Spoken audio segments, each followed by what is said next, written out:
And I think someone like Israel Adesanya is more consistent. And more consistent though, but like he's been nothing but inconsistent in his career. He got KO'd. I know it's Pereira, but he still got KO'd. It was a TKO. It was a TKO. TKO, but he come on, he was saved by the bell. What happened there with Jared Cannonier? Was that Cannonier? Yeah. Yeah. Yeah, he comfortably. You saw what Cannonier did to Marvin Vettori? Yes, it was comfortable. It was like 49, 46. How many times have you seen Volkanovski put you to sleep? Against Green Zombie. Literally, no, he did not. It was just him being up an old man. That was not. Hold on. That's I don't understand how you're going to put this guy in your top 5 strikers. That's like critiquing Floyd Mayweather for like. Floyd Mayweather's boxing, that's Floyd though. If that's a whole different. Okay, Israel Adesanya is like the closest thing to MMA from Floyd. Who else was in your top 5? A lot of these other guys. Who else was in your top 5? Volk, Yair. Yeah, Volk, Yair. Yeah. From what? Big meaty hooks. Big meaty hooks. I'm throwing big meaty hooks all damn night. Throwing big meaty hooks. Big meaty hooks. Big meaty hooks. I'm throwing big meaty hooks all damn night. Throwing big meaty hooks. The biggest, meatiest hooks. Yo, it's good. All right, I want to debate about. I have like 3 topics in mind. Okay. So you said, give me all the topics off the bat, and we'll pick the best one. Okay, so I disagree about Alex Pereira or Israel Adesanya not being top 5 strikers. Okay. Paulo Costa versus Hamzat. All right. I'm guessing you're going with Paulo? Yeah. Okay. What's the other one? You said that Ngannou got robbed in the Gon fight. Yes. Yeah, I disagree with that. Okay, dude, let's do the first one, and then maybe we can do the Ngannou Gon one, but let's do the first one. Okay. The reason why I said that I don't think Adesanya is a top 5 striker is because he's had too many stinky moments against guys that aren't very good, that are pretty mediocre in my opinion, like Marvin Vettori, Jared Cannonier. And the guys that I had in my top 5 haven't had as many of those stinky moments or beat Adesanya and outstruck him, and also like outstruck other good opponents too. So like, for example, Volk, I had him in my top 5. Not many stinky moments from Volk. The stinkiest moment was him going like having a close fight with Holloway and still edging it out and winning the last 3 rounds. I had Jan in there, who had a stinky moment against Jacare, but literally outstruck Adesanya and also was like knocked a lot of good guys out and hasn't really stunk it up against someone like mediocre Marvin Vettori. And the reason I had Pereira outside of there is because, number one, Pereira only has 2 good wins in the UFC. And one of the guys that he beat, he went 1-for-1 with. So it's like he definitely has potential to be a top 5, to be a top 3. If he beats Jan, I think he's going to be a top 3, maybe a top 5. But he needs to actually prove it. So like, that's kind of what it boiled down for me, is you have to actually kind of prove it in MMA before, we're just going to call you the best striker in MMA. It's like, bro, you could be Tyson Fury. You knock one bum out in the heavyweight division in the UFC. You can't be the best striker in the UFC. You know what I mean? Like, you have to fight more people. So, yeah. Well, I'll just debate on Israel Adesanya for this one, because if you don't think that like Alex Pereira's like background is like a double-weight glory champion would mean anything, if you're just basing it straight off of like the accomplishments and wins off UFC, then I'll just argue for Israel Adesanya. Okay, yeah. And my thing is, like, if you have Jan Blachowicz in your top 5, who weighed 5 whole pounds heavier and probably like 20 pounds, I'm not even joking, like 20 pounds on the night heavier, and had to resort to grappling in the last 2, like in the championship rounds. I understand. But he outstruck Adesanya early, and he took the path of least resistance in the later rounds, made it an MMA fight. But we had 3 rounds of just striking, only 1 takedown attempt in the 3rd round from Jan, and just made him look like easy work. Yeah, but Israel Adesanya had to focus on the takedown threat the whole fight. Yeah, fine, fair enough. But I mean, either way, there were no takedowns in the first couple of rounds, and I get it, absolutely. But like, if you look at a fight between Masvidal and Usman, for example, that's something in which I like to bring up the takedown threat, because in the second fight, Usman destroyed Masvidal. Even on the feet, he knocked him out.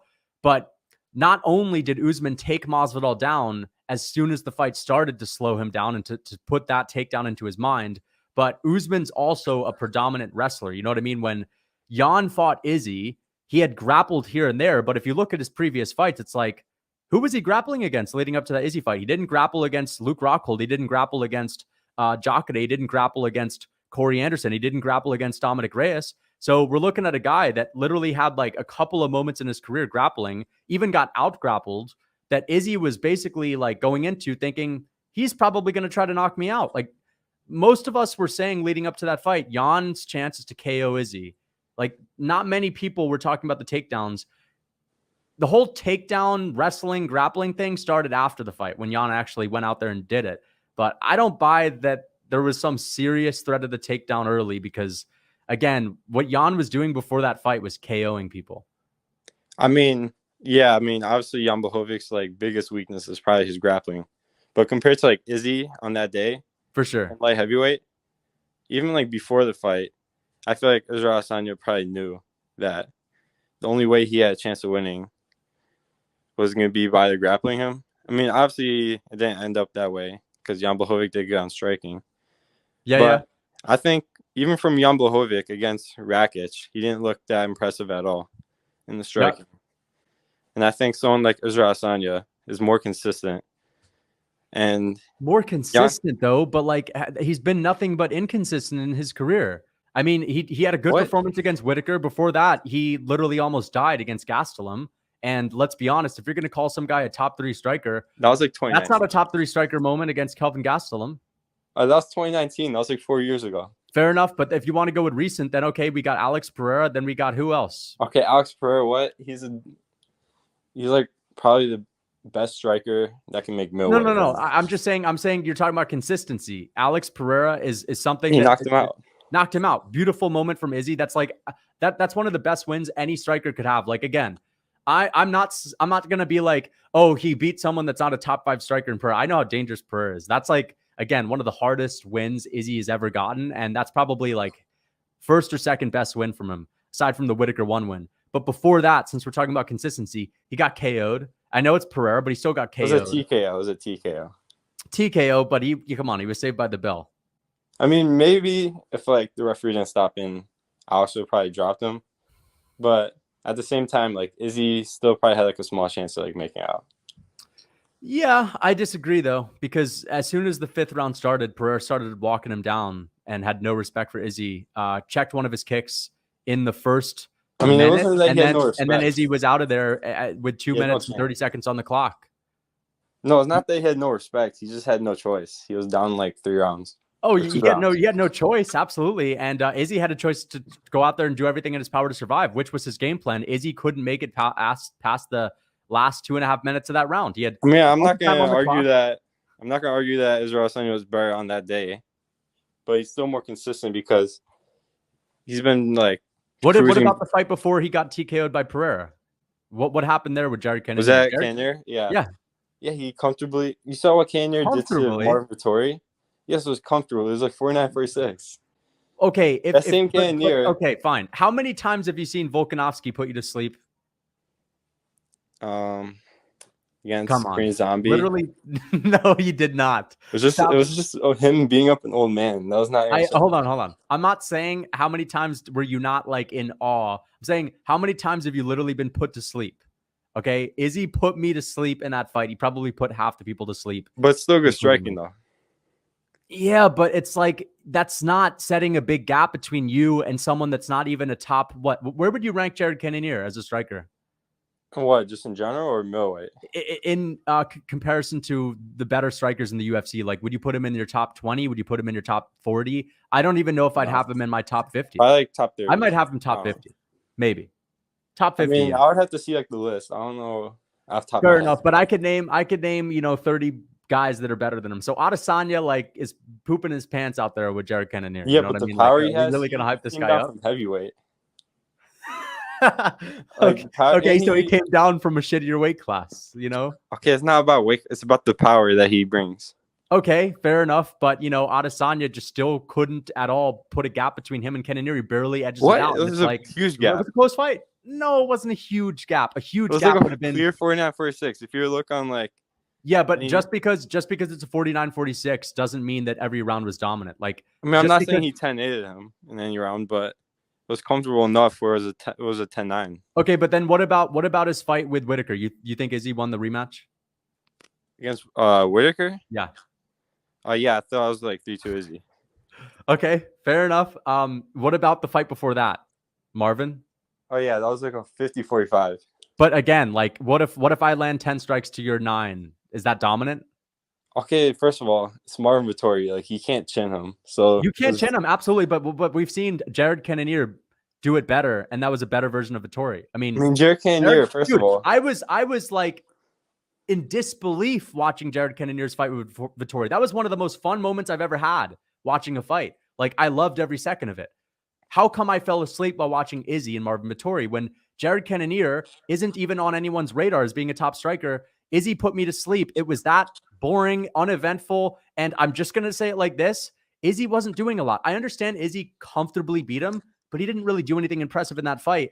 And it's like, okay, this guy's nickname is Mediocre Marvin, which means there's no like threat of a submission here and a finish here. The guy is just as mediocre as fuck, floating around the octagon, looking like a bum, and Izzy puts me to sleep. So I don't understand how you're going to put this guy in your top 5 strikers. That's like critiquing Floyd Mayweather for like Floyd Mayweather's boxing. You know, that's Floyd though. You know, if that's a whole different. Okay, Israel Adesanya is like the closest thing to MMA from Floyd.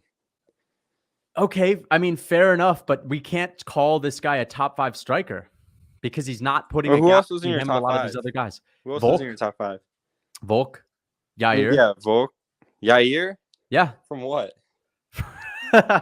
Okay, like I understand what you're saying from what, but I'm about to go into. I'll answer your question and then I'll respond to it. So, for example, like Yair, in my opinion, got the better of Max Holloway in more of the striking exchanges. That, in my opinion, and Max slowed him down on the ground and got the better of him and kind of won the fight with mixing in the grappling and hurting Yair on the ground. It's not like Max just held him there. He actually kind of beat him up. I think Yair got the better of Max.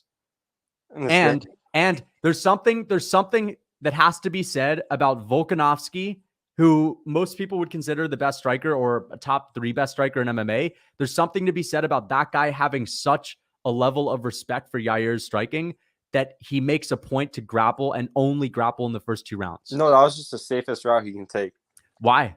Because I mean, obviously he has a threat. He didn't take that safe route against a guy like obviously Ortega is dangerous on the ground, but he didn't take that route against any of the strikers on the come up. He didn't do that to a guy like Holloway. Wait, Holloway didn't do that to who? Volk didn't try to take down Holloway. Yeah, because Holloway has like really good takedown defense. Holloway is one of the best strikers on the planet. And I know he's got good takedown defense, but look at what he did with TKZ. TKZ is easy to take down. I mean, my point is he hasn't been taking anyone down like that throughout his career. This was the first.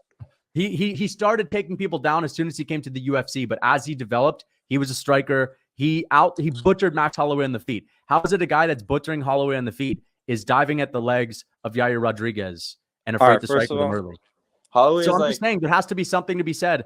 When it comes to a guy like we don't, that's like Alex Pereira, bro, trying to take down Izzy or some shit, you know? No, that's nowhere near. I mean, it kind of is similar, bro. That's like, first of all, Max Holloway is like 2 punches away from getting CTE, so he wants to take his least amount of damage in each of his fights. You saw it, and like but Holloway was taking him down because he was like getting flabbergasted on the feet. I mean, he probably was like winning the striking exchanges. Yair was winning though. Like that's what I'm saying. Yeah, Yair was winning Max is just a volume guy. I understand Max. Well, he's TKO'd 10 plus people in the UFC. He's TKO'd Aldo twice. Yeah, but that's like since like 2018, like how much people is he TKO'd? I understand it, but at the end of the day, bro, like there has to be something to be said about Yair, like making the highest level strikers respect him to the point to where they're not. And it's not like he's a one punch KO guy. It's just he's such a bitch to deal with on the feet. Look at what he did to a guy like Emmett. Emmett, of course, is not that great, but it's like Emmett is kind of a step above mediocre Marvin Vettori, in my opinion, because he's a featherweight. He's obviously more skilled than mediocre Vettori on the feet. And, you know, Izzy, on one hand, you know, makes us want to never watch MMA again while watching that fight. Whereas Yair Rodriguez butchers Josh Emmett, and we never see that fight again because it's not going to be competitive. Yair Rodriguez basically butchered people on the come up. You know what I mean? Like, wasn't Yair Rodriguez getting outstruck by the Korean Zombie? He was not getting outstruck by the Korean Zombie. I've rewatched that fight. That's actually BS. No, people bring that up. No, dude. People love the Korean Zombie and they're biased again, like towards him. So I truly believe that the Korean Zombie was getting pieced up in that fight. Not to He was getting mention outpointed for striking, like his like fight style makes him like vulnerable for takedowns. That has to be taken into account for like overall striking. Because him doing no, like I understand that. Like I get it. You know, if that's the criteria that you're gonna use, you know, guys that have the ability to keep it on the feet too and then still beat you, then I get it. But my idea of it is if we were to pair these guys up, these strikers, and have a match up, like who's gonna get the better of who? Like who's done the most impressive work on the feet as well? Like, of course, I understand why you'd bring that up, but then it kind of gets into like, okay, well, who's just the best MMA fighter that can impose their will? Like, I don't know. Izzy's obviously the better MMA fighter than Yair. Like, he's done more than Yair in MMA. I just don't think he's the better striker. I mean, we can just agree to disagree on that Okay, topic. yeah, fair enough, bro. But it was a good debate. I'm gonna get the next guy in here, man. All right, see ya. It's a good debate. Excellent debate.